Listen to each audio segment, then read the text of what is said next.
കസൂത്തി work ചെയ്യുമ്പോൾ നമുക്ക് design വേണമെങ്കിൽ വരയ്ക്കാം. പക്ഷേ ഡിസൈൻ വരച്ചല്ല ഇത് ആക്ച്വലി ചെയ്യുന്നത്. ഇങ്ങനൊരു നെറ്റ് വെച്ചിട്ടാണ്. ഇതെന്ന് പറയുന്നതില്ലേ ഈ കോട്ടണിലുള്ള കൊതുക് വലയാണ്, മൊസ്കിറ്റോ നെറ്റ് ഉണ്ടല്ലോ, ആ നെറ്റാണ്. ഞാനിത് മുറിച്ച് മേടിക്കാൻ നോക്കിക്കഴിഞ്ഞ് കഴിഞ്ഞപ്പോൾ എനിക്ക് കിട്ടിയിട്ടുണ്ടായിരുന്നില്ല.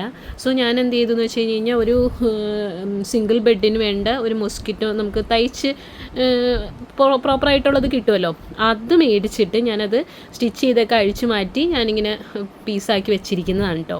അപ്പോൾ ഇത് ടെക്സ്റ്റൈൽ ഷോപ്പിലൊക്കെ കിട്ടും. എനിക്കിത് എൻ്റെ ഒരു ഫ്രണ്ട് വാങ്ങി തന്നതാണ് തൃശ്ശൂരിൽ നിന്ന്. ഇതിപ്പോൾ ഓരോ കടകളിലും, ഞാൻ എൻ്റെ വീട്ടിലാണെങ്കിലും പണ്ട് അച്ഛൻ വീട്ടിൽ കോട്ടൻ്റെ മൊസ്കിറ്റോ നെറ്റായിരുന്നു വാങ്ങിയിട്ടുണ്ടായിരുന്നു വെച്ച്. സോ പല ഷോപ്പുകളിലും കിട്ടേണ്ടതാണ്. പലരും എൻ്റെ അടുത്ത് കമൻറ്റ് ചെയ്ത് ചോദിച്ചതുകൊണ്ടാണ് കേട്ടോ ഞാൻ ഇത്രയും പറഞ്ഞത്.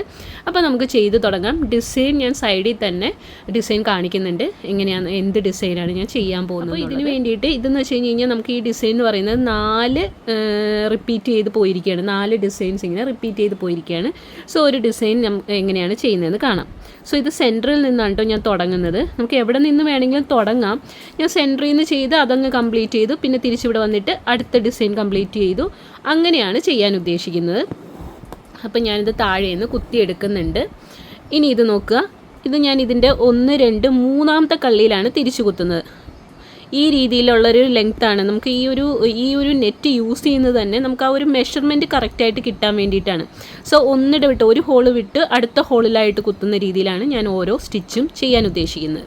അപ്പം ഞാനിത് ആദ്യം തന്നെ ഒരു ലൈൻ മാതിരിയാണ് ആ ഒരു ഡിസൈൻ ഉള്ളത്. സോ ഞാനിത് ചെയ്തു. ഇനിയുള്ളതെന്ന് പറയുന്നത് ഒരു ഡയമണ്ട് ഷേപ്പ് മാതിരി വന്നിട്ടുണ്ട്.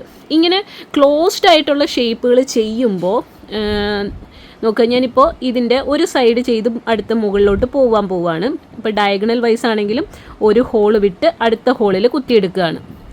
ഒരു ഹോള് വിട്ട് അടുത്ത ഹോളിലേക്ക് കുത്തിയെടുത്തു. അടുത്തത് അത് പിന്നെയും കണ്ടിന്യൂസ് അടുത്തത് ഇതിലേക്ക് കുത്തി താഴ്ത്തിയെടുത്തു. ഇത് ഞാനിനി ബാക്കി ഇങ്ങോട്ട് കംപ്ലീറ്റ് ചെയ്യുന്നത് ഇപ്പം ഞാൻ ചെയ്യുന്നില്ല, കാരണം തിരിച്ച് വരുമ്പോൾ എനിക്കിത് കംപ്ലീറ്റ് ചെയ്യാമെന്ന് വിചാരിച്ചിട്ടാണ്. ഇനി അടുത്ത് പിന്നെ ഒരു ലൈൻ മാതിരി ഉണ്ട്. സോ ലൈനായിട്ട് ഒരു ഹോള് വിട്ട് അടുത്തതിലേക്ക് ഞാൻ കുത്തിയെടുത്തിട്ടുണ്ട്. ഇങ്ങനെ കുത്തിയെടുത്തു. ഇനിയിപ്പോൾ നമുക്ക് നോക്കാം, ഇനി ഒരു എന്താ പറയുക, ഒരു ഡയമണ്ട് ഷേപ്പ് മാതിരി ഉണ്ട്. അപ്പോൾ ഞാൻ ഇതിങ്ങനെ കുത്തി ഡയഗണൽ വൈസ് ഒന്ന് കുത്തി. പക്ഷേ ഈ ഡയമണ്ട് വൈസിൻ്റെ ഈ ഒരു ഡയമണ്ടിൻ്റെ ഇപ്പുറത്തേക്ക് ഒരു എന്താ പറയുക, ഒരു ചുറ്റി മാതിരി ഒരു ഡിസൈൻ ഉണ്ട്. സോ ഞാൻ അത് ചെയ്യുന്നുണ്ട്. അതാദ്യം അങ്ങ് കംപ്ലീറ്റ് ചെയ്യാം. കാരണം ഇവിടെ വന്നിങ്ങനെ എൻഡ് ചെയ്യുന്ന ഡിസൈൻസൊക്കെ നമ്മൾ ഇവിടം വരെ ചെയ്ത് തിരിച്ച് വന്ന് അതങ്ങ് എൻഡ് ചെയ്യുക. അപ്പോൾ ഞാനത് ചെയ്യാണ്. അപ്പോൾ ഒരു ലൈൻ, പിന്നെ ഒരു ഡയഗണൽ വൈസ് ഒരു ലൈൻ, അടുത്തതും ഒരു ഡയഗണൽ വൈസ്. ഓരോ ഹോള് വിട്ടാണ് കേട്ടോ ഡയഗണൽ വൈസ് എല്ലാം ചെയ്തിരിക്കുന്നത്, ശ്രദ്ധിച്ചാൽ മനസ്സിലാകും. അത് കഴിഞ്ഞിട്ട് സ്ട്രെയിറ്റ് ഒരു ലൈൻ, പിന്നെ മുകളിലോട്ടൊരു ലൈൻ, പിന്നെ ഇത്. അപ്പോൾ നമുക്കിവിടെ എൻഡായിട്ടുണ്ട്. എൻഡായിട്ടുള്ള ഇത് ഇനി ഞാനിത് തിരിച്ചു പോകുമ്പോൾ നമ്മൾ ഈ ചെയ്യാത്ത ഭാഗങ്ങളിലൊക്കെ അതങ്ങ് കംപ്ലീറ്റ് ആകും. തിരിച്ച് അതിൽ കൂടി തന്നെ തിരിച്ച് നമ്മളിങ്ങനെ പോവുകയാണ്. നോക്കുക, അപ്പോൾ നമുക്ക് ഇവിടെ ഇങ്ങനെ താഴെ കൂടി പോയപ്പോൾ മുകളിൽ ലൈൻ ഇല്ലാത്ത ഭാഗങ്ങളിൽ നമുക്കിപ്പോൾ തിരിച്ച് കറക്റ്റായിട്ട് കിട്ടും.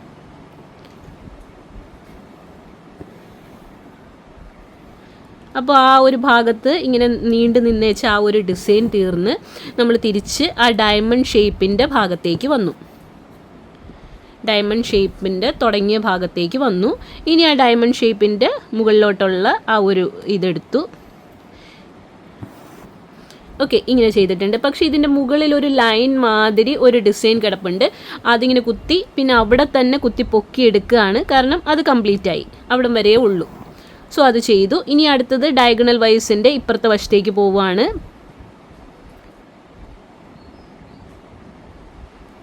നോക്കുക, ഇങ്ങനെ ചെയ്തു. ഇവിടെ അതെ നമുക്ക് ആ ഒരു ചുരുണ്ട് നിൽക്കുന്ന ആ ഒരു ഡിസൈൻ ഉണ്ട്. നമ്മൾ അത് തന്നെ കണ്ടിന്യൂ ചെയ്യുകയാണ്. ഇങ്ങനെ ചെയ്തു. പിന്നെ ഒരു ഡയഗണൽ വൈസ് ഒരു ഡിസൈൻ, അടുത്തതും അതേപോലെ തന്നെ കോണോട് കോണായിട്ട് ഇങ്ങനെ ഒരെണ്ണം, പിന്നെ ഒന്ന് സ്ട്രെയിറ്റ് മുകളിലോട്ട്, പിന്നെ ഒരു നേരെ. അപ്പോൾ അതവിടെ കഴിഞ്ഞു. ഇനി നമ്മളത് തിരിച്ചു പോകും.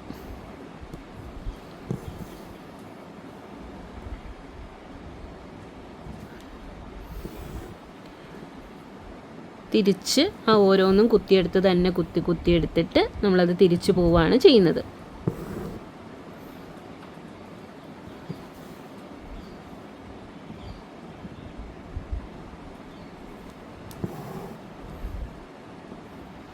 അപ്പോൾ അത് തിരിച്ചു വന്നിട്ടുണ്ട്. ഇനി ആ ഡയഗണൽ വൈസിൻ്റെ നമ്മൾ ഡയഗണൽ സ്റ്റാർട്ട് ചെയ്ത ഭാഗത്ത് ഡയമണ്ട് ഷേപ്പിൻ്റെ സ്റ്റാർട്ട് ചെയ്ത ഭാഗത്ത് വന്ന് നിന്നു. ഇനി നമ്മൾ ഈ രീതിയിൽ ഒന്നും കൂടി റൗണ്ടല്ല, ഇനി തിരിച്ച് നമ്മളിപ്പോൾ ഈ ഡയമണ്ട് ഷേപ്പിലുള്ളത് ഈ ഭാഗത്ത് നിന്ന് ഇങ്ങനെയായിരുന്നു നമ്മളത് സ്റ്റാർട്ട് ചെയ്തത്. നമ്മളൊരു ക്ലോക്ക് വൈസ് ഡയറക്ഷനിലായിരുന്നു ഇത് തുടങ്ങിക്കൊണ്ടിരുന്നത്. ഇനി അത് ഇങ്ങനെ ഒരു ക്ലോസ്ഡ് ഒരു ഷേപ്പ് എവിടെയെങ്കിലും ഉണ്ടെങ്കിൽ അതിൻ്റെ ഇടയ്ക്കുള്ളതൊക്കെ നമ്മളിങ്ങനെയുള്ള നീണ്ടു നിൽക്കുന്നതൊക്കെ നമ്മൾ കംപ്ലീറ്റ് ചെയ്ത് ഇവിടെ വന്ന് അവസാനിച്ചതിന് ശേഷം ഇനി ആൻറ്റി ക്ലോക്ക് വൈസ് ഡയറക്ഷനിലേക്ക് അങ്ങ് പോകുക. ഇവിടെ ഇടയ്ക്ക് ഒരു ക്ലോസ്ഡ് ഷേപ്പ്, ആ ഡയമണ്ട് ഷേപ്പ് എന്ന് പറയുന്ന ഒരു ക്ലോസ്ഡ് ഫിഗറാണ്. അങ്ങനെ വരുമ്പോഴൊക്കെ നമ്മളത്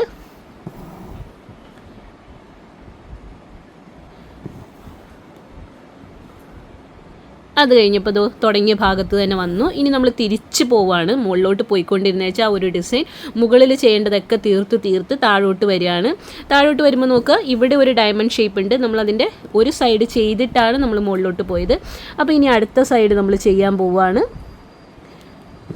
അടുത്ത സൈഡിലുള്ളതും ചെയ്തു. ഇനി നമ്മൾ പറഞ്ഞു ഇതൊരു ക്ലോസ്ഡ് ഷേപ്പാണ്. സോ ഇപ്പോൾ നമ്മൾ ചെയ്ത ഡയറക്ഷനിൽ നിന്ന് ഓപ്പോസിറ്റായിട്ട് ആൻറ്റി ക്ലോക്ക് വൈസ് ഡയറക്ഷനിൽ തിരിച്ച് അതങ്ങ് കംപ്ലീറ്റ് ചെയ്യുകയാണ്.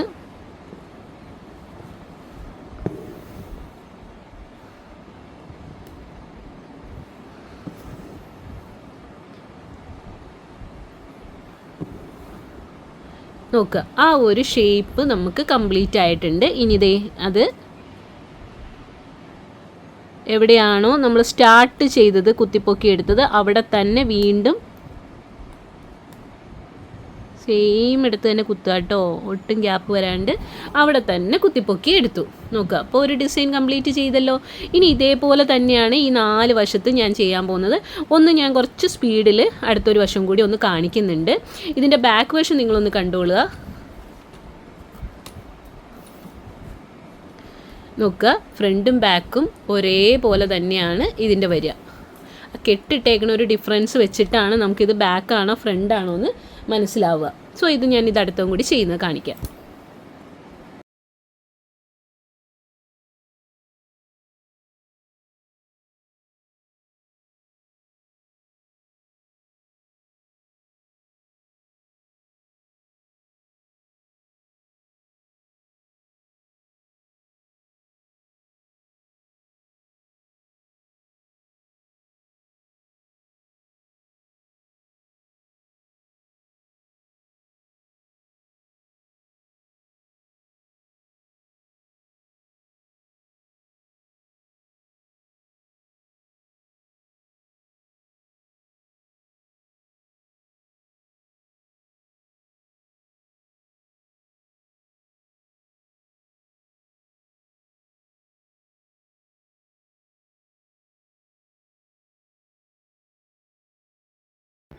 അങ്ങനെ ഞാൻ ഈ 4 ഡിസൈൻസും ഇങ്ങനെ കംപ്ലീറ്റ് ചെയ്ത് കഴിയുകയാണ്. ലാസ്റ്റത്തേലേക്ക് എത്തിയിട്ടുണ്ട്. ഇതേപോലെ 4 ഡിസൈൻസും ഒരേപോലെ റിപ്പീറ്റാണ് വന്നിരിക്കുന്നത്. അപ്പോൾ അങ്ങനെ ചെയ്ത് കഴിഞ്ഞിട്ടുണ്ട്. ഇതാണ് നമ്മുടെ ഡിസൈൻ. ഇനി നമ്മൾക്ക് നോക്കുക, കെട്ടിടുമ്പോൾ ആ സെൻറ്ററിലേക്ക് കൊണ്ടുവന്ന് തന്നെ കെട്ടിടുക. കാരണം ആ ഒരു ലൈനും കൂടി കംപ്ലീറ്റ് ആയിട്ടിരുന്നോട്ടെ. നോക്കുക, ബാക്ക് നിങ്ങൾ കാണുമ്പോൾ തന്നെ മനസ്സിലാവുന്നുണ്ടാവും, ഫ്രണ്ടും ബാക്കും ഒരേപോലെ തന്നെയുണ്ട്. ആ ഒരു കെട്ടിൻ്റെ മാത്രമാണ് ഒരു ഇതുള്ളത്. സാധാരണ ഇത് കെട്ടിടാണ്ട് ചെയ്യാറുണ്ട് കേട്ടോ. പക്ഷേ കെട്ടിട്ടാണ്ട് ചെയ്ത് കഴിഞ്ഞ് കഴിഞ്ഞാൽ അത് അഴിഞ്ഞു പോകാനുള്ളൊരു ചാൻസ് ഉണ്ടല്ലോ, റഫ് വാഷൊക്കെ ചെയ്ത് കഴിഞ്ഞ് കഴിഞ്ഞാൽ. അതുകൊണ്ട് ഞാൻ കെട്ടിട്ട് തന്നെയാണ് ചെയ്യാറുള്ളത്. ഇനിയിപ്പോൾ നമുക്ക് ഈ ക്ലോത്ത് നമുക്ക് അഴിച്ച് കളയണം. അതിന് വേണ്ടിയിട്ട് നോക്കുക, ഞാൻ ഇതേമാതിരി 2 സൈഡിൽ നിന്നും വിടിയിച്ച് നോക്കും. 2 ലൈനായിട്ട് ഒരു സൈഡിലേക്ക് 2 ത്രെഡുകൾ, ഒരു സൈഡിലേക്ക് സിംഗിൾ ത്രെഡുമാണ് വന്നിരിക്കുന്നത്. അപ്പോൾ സിംഗിൾ ത്രെഡുകളാണ് നമ്മൾ വലിച്ചിങ്ങനെ എടുക്കുക. ഡബിൾ ത്രെഡ് വലിക്കാൻ പോയി കഴിഞ്ഞ് കഴിഞ്ഞാൽ അത് അത്ര ഈസി ആവില്ല. സോ 2 വശത്തുനിന്ന് നോക്കി കഴിഞ്ഞ് കഴിഞ്ഞപ്പോൾ ഇങ്ങനെ വലിക്കുമ്പോൾ സിംഗിളായിട്ടുള്ള ത്രെഡ് വരുന്ന ഭാഗം മാത്രം ഇങ്ങനെ എടുത്തിട്ട് ഒരു നീഡിലോ അല്ലെങ്കിൽ ഒരു എന്താ പറയുക, ഈ പ്ലക്കറൊക്കെ ഉണ്ടല്ലോ, അതൊക്കെ വെച്ചിട്ട് നമുക്കൊന്ന് വലിച്ചെടുക്കാം. അപ്പോൾ അത്ര ബുദ്ധിമുട്ടല്ല ഇത് എന്നും പറഞ്ഞ് എന്താ പറയുക, നമുക്ക് വരയ്ക്കേണ്ട ബുദ്ധിമുട്ട് വരുന്നില്ലല്ലോ. ആ ഒരു ഡിസൈൻ നമ്മുടെ കയ്യിൽ ഒരു ഡിസൈൻ ഉണ്ടെങ്കിൽ നമുക്കിത് ചെയ്യാവുന്നതേ ഉള്ളൂ. അതുകൊണ്ട് ഈ ഒരു നെറ്റ് വെച്ചിട്ട് ചെയ്യുന്നത് കുറച്ചും കൂടി കംഫർട്ടബിളാണ് എനിക്ക് തോന്നിയിട്ടുള്ളത്. നമുക്ക് ഇത് അത്രയ്ക്ക് ബുദ്ധിമുട്ടൊന്നും അല്ല. വലിയ വലിയ ഡിസൈൻസ് ആണെങ്കിൽ ഇടയ്ക്കൊന്ന് ക്ലോത്ത് കട്ട് ചെയ്ത് കൊടുത്തിട്ട് ഇതേമാതിരി അഴിച്ചെടുക്കുക. സോ ഇതേപോലെ മൊത്തം അഴിച്ചെടുക്കാൻ പറ്റും. ഞാൻ സാധാരണ ഇത് ചെയ്യാൻ നേരത്ത് ഫസ്റ്റ് എല്ലാം കൂടി ചെയ്തിട്ട് ഡിസൈൻസ് ഒക്കെ ചെയ്തിട്ട് പിന്നെ ഇരുന്നിട്ടായിരിക്കും ഈ നെറ്റ് അഴിച്ചെടുക്കുന്ന പരിപാടി ചെയ്യുക. അപ്പോൾ ഇതേമാതിരി നമുക്ക് അഴിച്ചെടുക്കാം. സോ ഇതോ നോക്കുക, എല്ലാ നെറ്റും അത് അഴിച്ച് കളഞ്ഞിട്ടുണ്ട്, എല്ലാം അഴിച്ചെടുത്ത് കഴിഞ്ഞിട്ടുണ്ട്. സോ നമ്മുടെ വർക്ക് ഇവിടെ ഫിനിഷ് ആയിട്ടുണ്ട്. സോ ഇതാണ് ഡിസൈൻ.